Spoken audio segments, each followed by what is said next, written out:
Shalom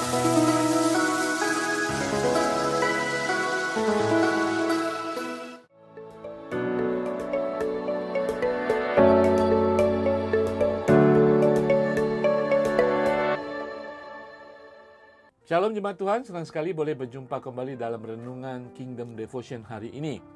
Setiap orang percaya, kita tahu, kita mengenal Rasul Paulus. Dia bukan bagian daripada ke-12 Rasul, tetapi dia disebut Rasul karena pengabdian pelayanannya yang luar biasa.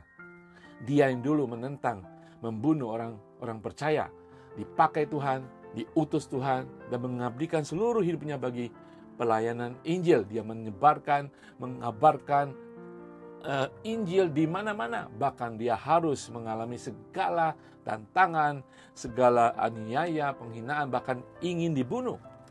Dia dipenjara beberapa kali. Surat Kolose ditulis dari dalam penjara.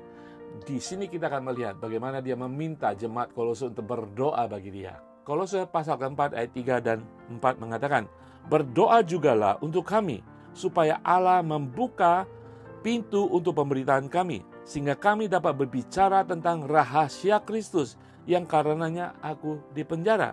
Dengan demikian aku dapat menyatakannya sebagaimana seharusnya." Rasul Paulus dari dalam penjara, kita bisa melihat semangatnya, rohnya, keinginannya melayani Tuhan, menyebarkan firman Tuhan.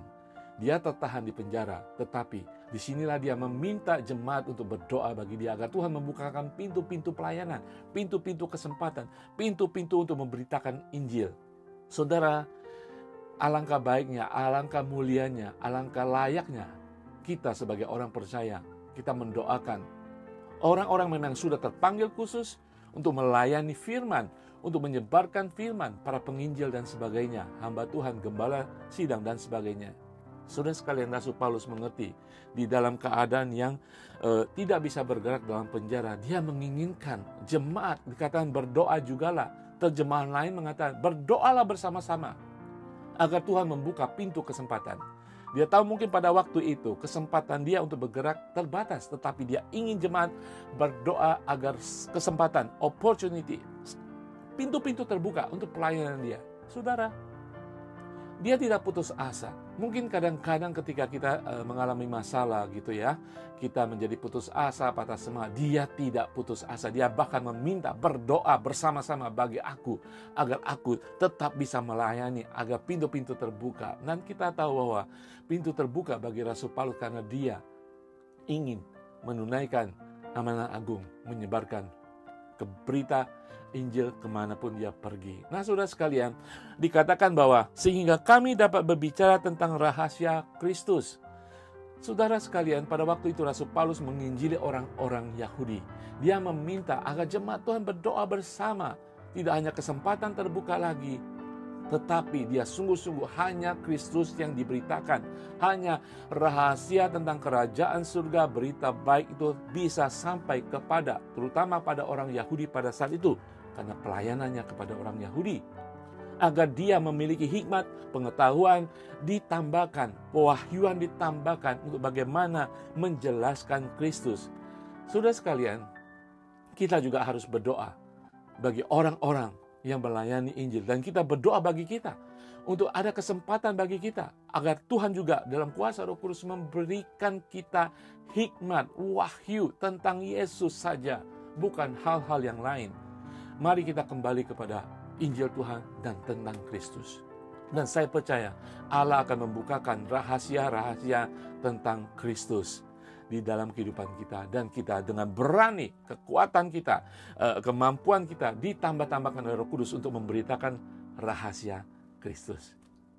Apa yang menjadi isi hati saudara saat ini ketika saudara dipanggil Tuhan, ketika Tuhan sudah membuat saudara menjadi anak Allah? Beritakan Yesus, beritakan Kristus. Di dalam Efesus 6 ayat 19, Rasul Paulus juga mengatakan, "Juga untuk aku, supaya kepadaku jika aku membuka mulutku, dikaruniakan perkataan yang benar, agar dengan keberanian aku memberitakan rahasia Injil." Rasul Paulus, dia adalah orang yang pintar, dia adalah scholar, dia pintar berbicara, dia pintar berargumentasi, dia pintar mempresentasikan Injil. Tetapi dia dengan rendah hati masih meminta jemaat Tuhan untuk terus berdoa bersama agar dia memiliki keberanian, dia memiliki kemampuan untuk membuka mulut dan hanya berita Kristus yang dinyatakan. Itu adalah orang yang dipanggil Tuhan, orang yang rendah hati dan tidak sombong. Tetap kita perlu Tuhan.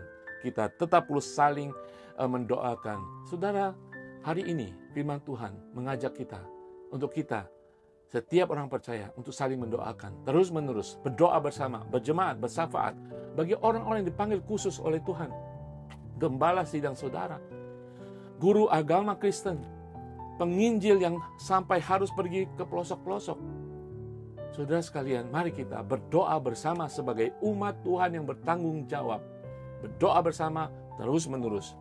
Agar Tuhan membuka kesempatan bagi mereka. Agar Tuhan memberikan hikmat, pewahyuan, rahasia kerajaan surga.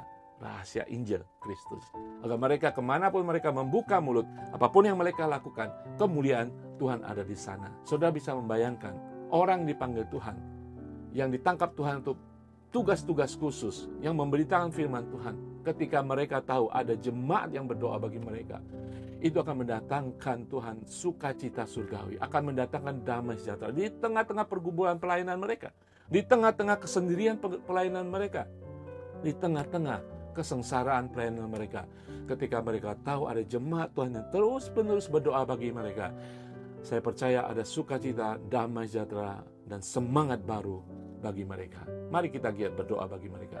Bapa di surga, kami Tuhan yang sudah Engkau selamatkan Tuhan, marilah kami Engkau berikan kekuatan, kemampuan Tuhan untuk saling bergandeng tangan, berdoa terus-menerus bagi orang-orang yang Engkau panggil secara khusus, orang-orang yang Engkau tangkap Tuhan untuk tugas-tugas khusus-Mu Tuhan. Sebagai pemimpin, penginjil, pengajar Tuhan, agar mereka Tuhan dikuatkan senantiasa apapun tantangan kehidupan mereka di dalam nama Tuhan Yesus. Haleluya, amin. Saudara sekalian, teruslah berdoa.